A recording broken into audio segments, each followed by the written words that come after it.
22nd of November, 11:38 a.m. Supreme Court of Judicature, Defendants, Antechamber, number 5. And welcome back. Excellent work, Ryu. That was superb. My heart was in my mouth the entire time. It was almost unbelievable. I mean, looking at you in there. You were drenched in sweat, your eyes popping, your knees knocking, and you were grinding your teeth. It was a grim sight, but before I knew it, I started finding inconsistencies in the testimonies. I think you might have a natural talent for being a lawyer.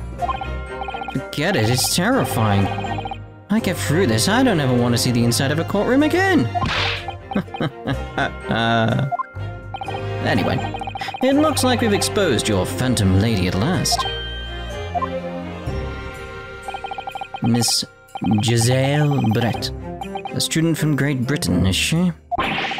That's what I was trying to tell everyone from the start.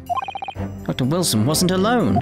There was a young woman with him, like I've been saying all along. Yes, you have, haven't you? I might not be overly confident in the courtroom, but my powers of observation are one thing I am sure of. Yes, I can see that. So, about this young, gentle woman. Thanks to our detective friend, she was hastily escorted away from the scene, it seems. Did you see what happened with that? No, I didn't see any of it. I was just on my way out of the restaurant myself. And on the floor next to Dr. Wilson's table, I noticed there was a gun lying on the floor.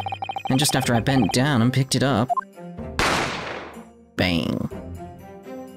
I mean, you would have heard the noise, but I didn't have time to think about where the sound of the gunshot had come from. The waiter ran over to me, looking as white as a sheet. And he bundled me into some sort of small pantry next to the kitchen. As thinking by the detective, he apprehended his suspect without a moment's delay. Yes, and because I was shut in the pantry, I had no idea what happened outside in the dining area. Ah, there you are. Well done, both of you.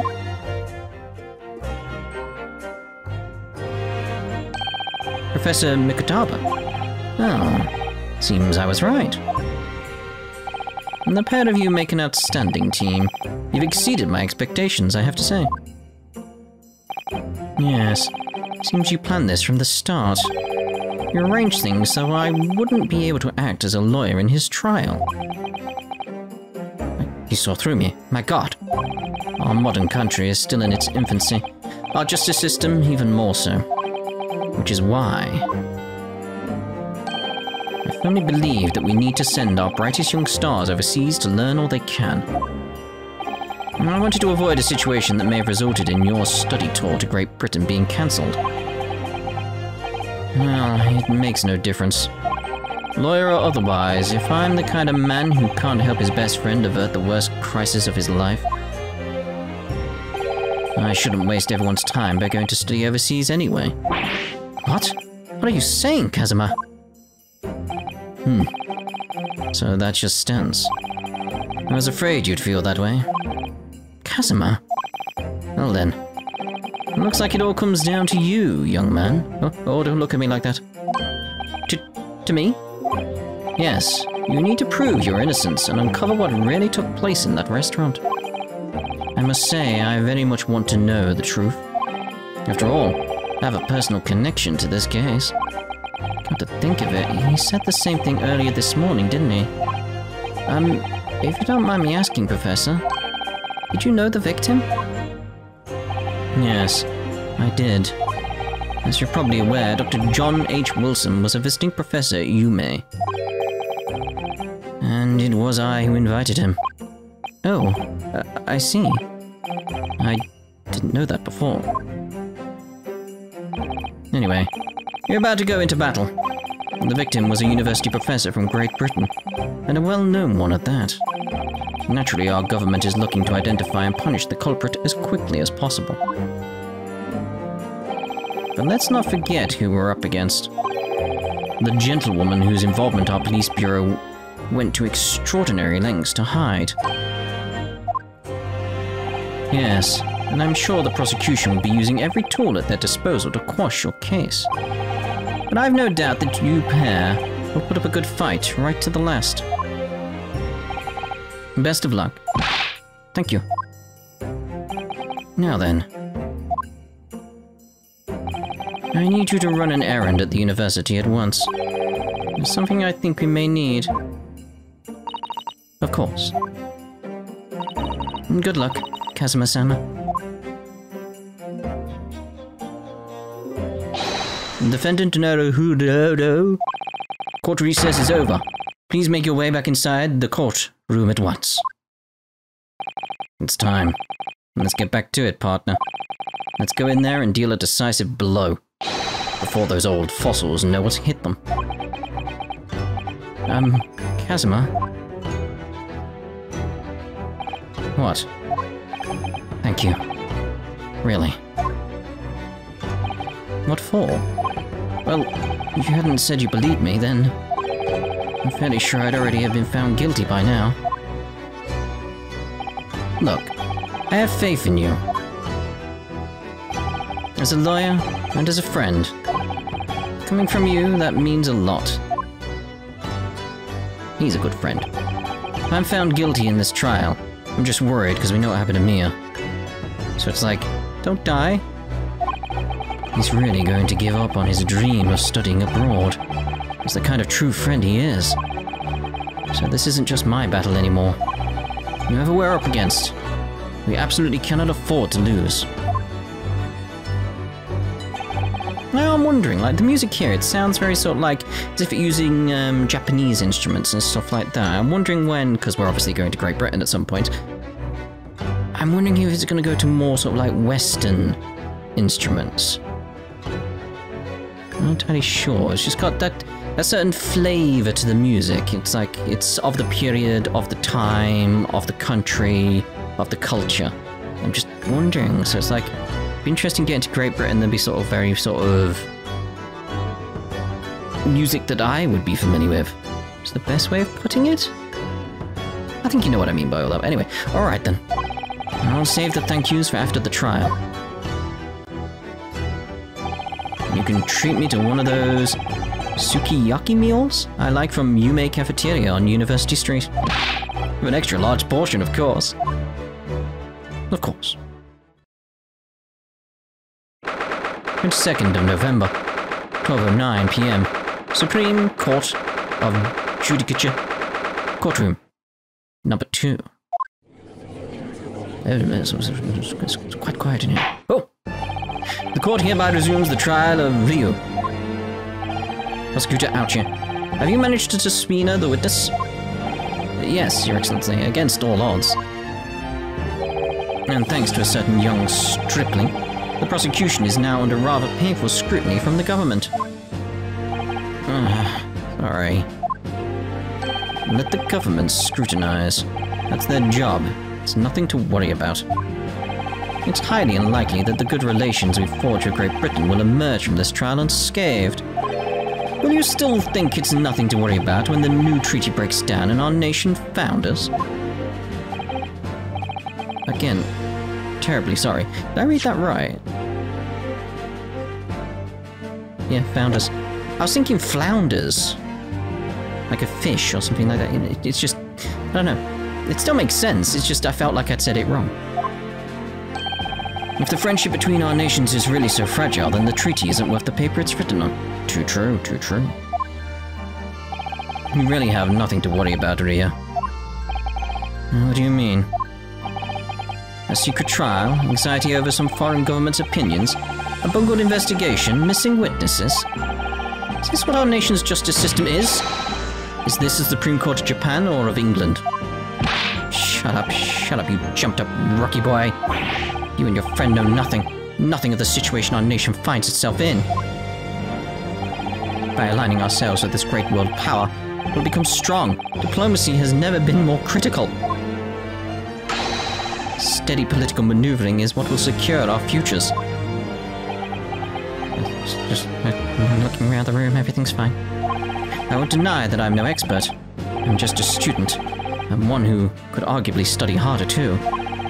But standing here now in our Supreme Court, there is one thing that I feel very strongly. A country that fails to uphold the truth in its justice system is a country with no future at all. Oh, God, he's right. Well said, Ryu. Despite the wide-eyed look of terror. You little brats! Thank you, Counsel. This court is the pinnacle of our nation's justice system and exists solely for the pursuance of truth. With that in mind, this trial will now resume with the next witness taking the stand. Visiting student from Great Britain, Miss Jezaille Brett. Jezaille? Yes. Your Excellency. Ooh. That had to hurt. Oh my God. Why do you have a swan hat? Well, what a delight it is to welcome such a fine gentlewoman to Japan, and from such a distant land. Tea. Someone bring English tea. In England, no discussion takes place about tea. Too true, it's too true. I have my tea right next to me, ready, should I need it. That's true, by the way. Is that true? No idea. So, could we possibly trouble you to state your name and occupation for the court? Of course.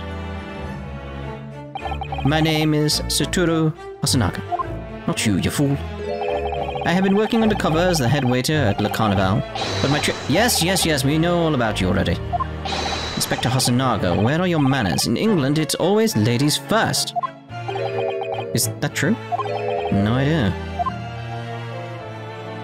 More importantly, a little earlier today, you said something to me. You said your powers of observation are the only thing you are sure of. Oh, yes, I think I did, didn't I? Yet your description for this amazing sight was simply a woman. Sorry, Ryu, but powers of observation aside, powers of description are sorely lacking. Guilty. So, dear lady, once again, if we may trouble you for your name and occupation, please.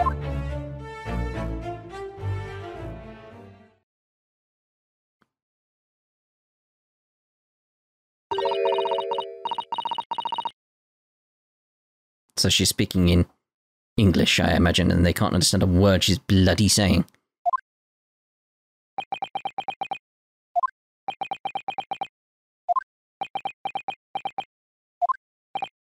I'm terribly sorry, dear lady, but, what? Yeah, they're speaking in English, aren't they? But I don't think I can decipher that.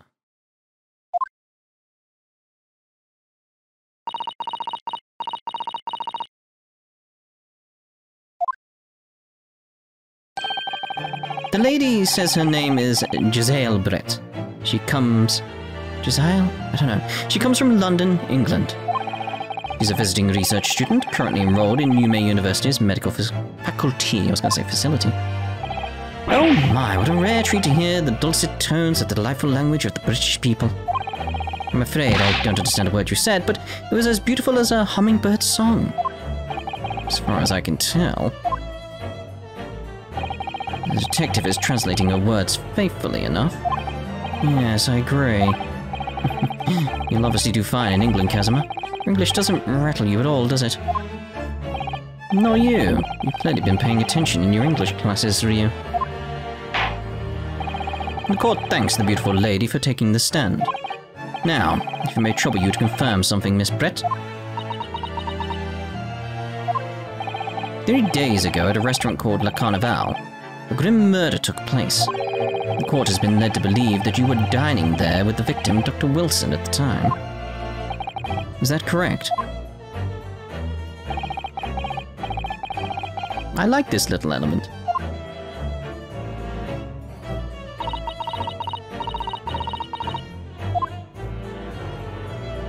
She says, yes. I think she said more than that, mate.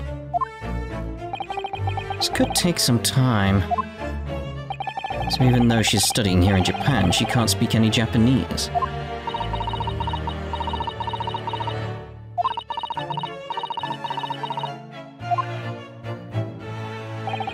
She'd like to apologize for disappearing from the scene. She says that she was due to make a presentation at the university, so she had to leave immediately. Interesting. Then you're the one who engineered her escape. I was just following special orders from the Bureau. Well now, dear lady, would you be so kind as to cast your eyes over this photographic print? Seeing as you were so unfortunately present at the scene of the crime, could it be that your resplendent eyes caught sight of the wicked perpetrator, perhaps?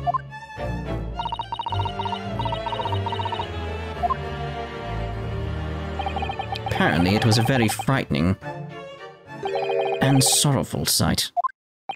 Do you mean to say... Yes, it would appear the lady did witness the crime.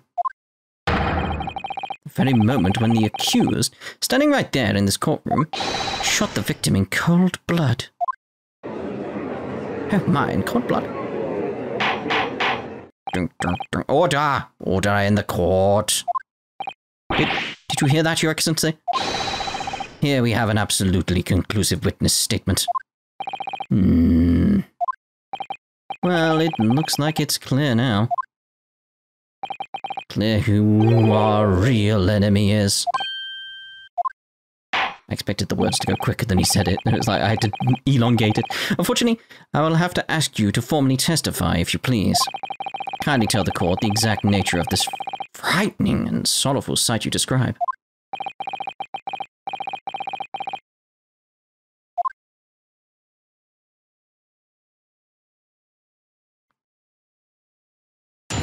Witness testimony. Frightening and sorrowful sight.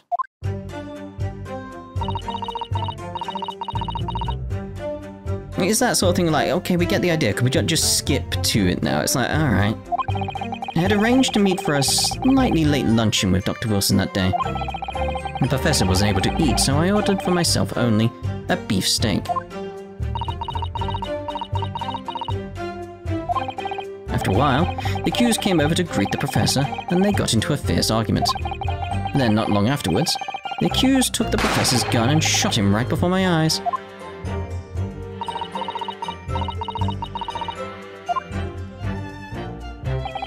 I don't carry a gun myself, so obviously I couldn't have been the culprit.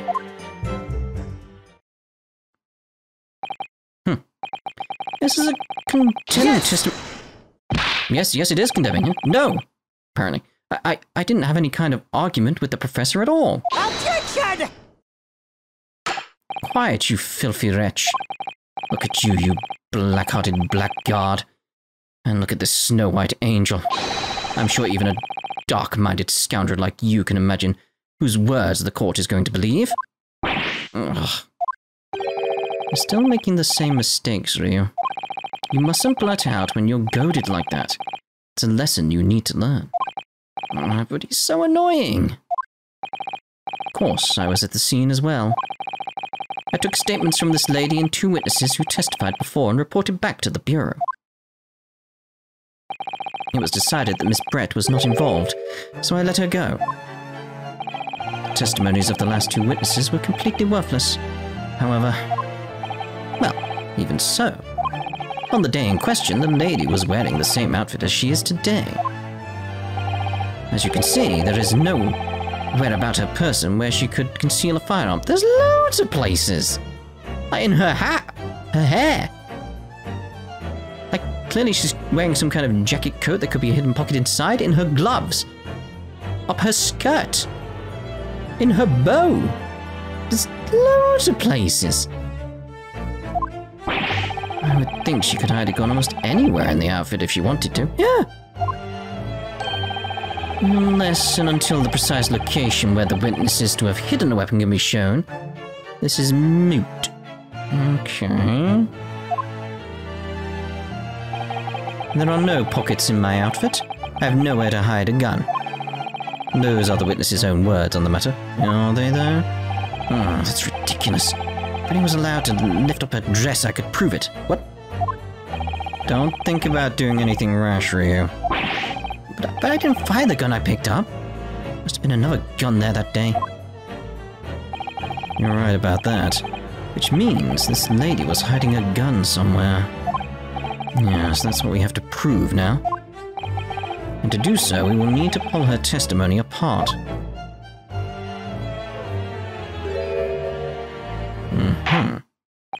The defense may now cross-examine the witness. Oh, yes, Your Excellency. Okay, we'll press on everything, because I've not really got anything at this point. Frightening and Sorrowfull Sight. I had arranged to meet for a slightly late luncheon with Dr. Wilson that day. Yes! After 2 p.m., in fact. It's really quite a late lunch, isn't it? Objection! You don't keep up with the latest fashions from Britain, do you? Late luncheons are en vogue, isn't that right? No. Ah. Decisive English no has quite a sting to it. The gentlewoman is currently working in the victim's research laboratory, it seems. So it was apparent a daily occurrence that they would lunch together. On the day in question, the victim had another appointment at the clinic first. Yes, which we can prove from the medical report card that was submitted as evidence earlier. That's right. Miss Brett and the victim went to lunch following the victim's treatment, which is why it was so late. Yes, that all makes perfect sense. Such wonderful logic. What a shining example of English intelligence this fine gentlewoman is. So you both arrived at the restaurant. What happened next? The professor wasn't able to eat, so I ordered for myself only a beef steak. Yes! He was unable to eat, you say? And that was because he just had a tooth removed at a clinic. Correct? And that's right. You're supposed to actually check with the witness before answering. Was Miss Brett aware of that fact? It seems so, yes. She'd heard that the professor was to have some dental treatment. So that would mean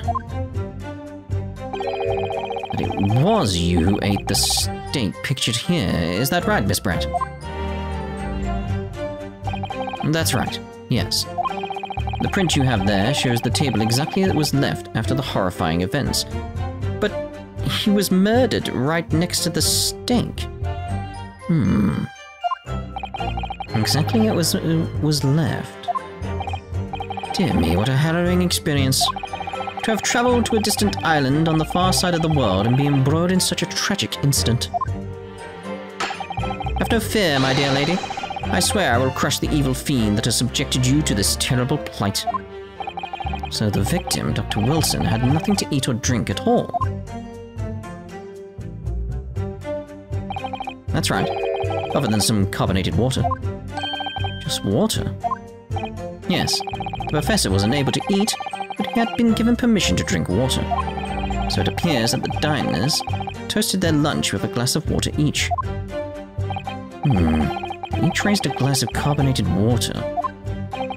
What do you think, Ryu? About the witness's last statement?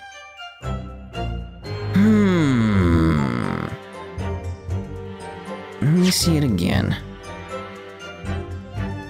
Carbonated water, just water. Yes, the professor wasn't able to eat, but he had been given permission to drink water. Okay, so what we got here...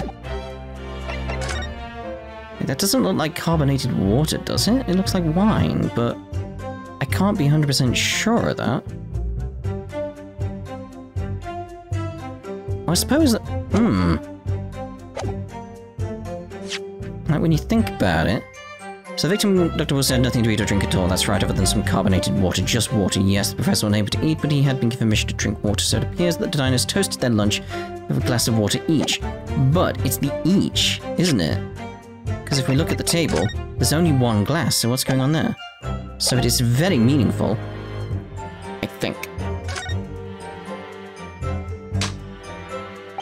The slapping. That last statement of yours, Miss Brett, has a profound bearing on this case. Well, well, how fascinating. Do tell us, what is this profound bearing, Where's the other glass gone? Well, go on then. The significance of the statement will become apparent when the time is right. The defense calls for the witness's last statement to be formally added to the testimony. All sidestepped, Counsel. Very well. Miss Brett, kindly repeat what you had just said to be added to the official testimony. Gladly, she said. That was brilliant, Casimir. I'm going to remember that one. Which one? The significance will become apparent when the time is right. I can really use that phrase. I'd hope there are some more useful tips you're picking up from this experience than that, Ryu. Oh dear, oh dear. I ordered a beef steak for myself and the professor, and I said cheers over a glass of carbonated water. It's like... It's gotta be, we've gotta present, like... It's gotta be that. A bottle of carbonated water. Oh, it says there. I thought it was wine. Carbonated water and a steak lunch can be seen on the victim's table, but there's only one glass, so... Yes! That look of realization. That's it! I've come up with a new recipe. Oh, wait, no. Let me just confirm something, please. It's to do with this photographic print. Just a short while ago, you spoke of this print showing the victim's table at the crime scene. That it was exactly as it was left. That is correct, the lady says. Well, that is... It's odd. Very odd. Dear me. What's odd is the defense's inability to express itself. Ryu, what is it about the print that looks odd to you? Well, obviously it's the chairs.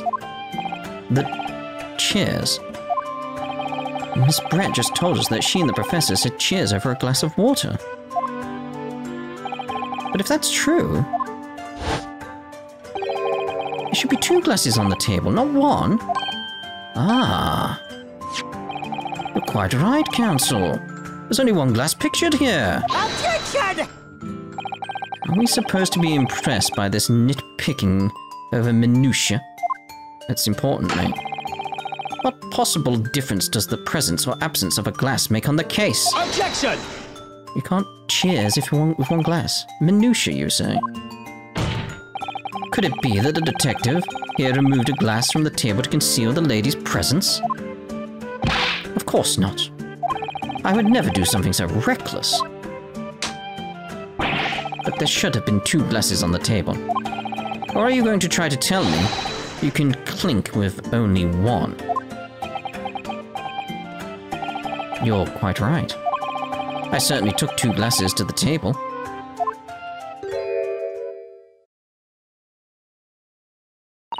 I ate the other one. You what?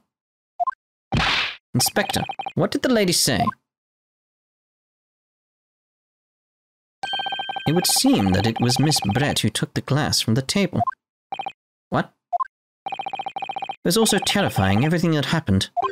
I panicked and thought I should try to hide the fact that I'd been there at all, she's saying. Good gracious.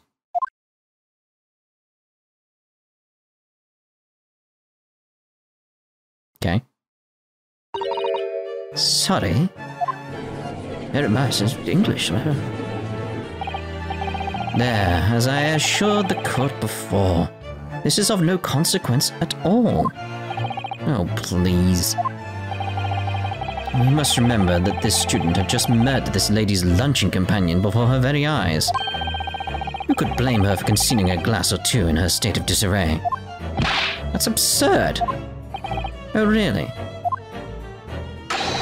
So do we take it that you are now going to accuse this vulnerable, young and beautiful woman of mischief? What? No, this can't be put down to mischief. I'd like to know exactly how the lady took the glass from the scene.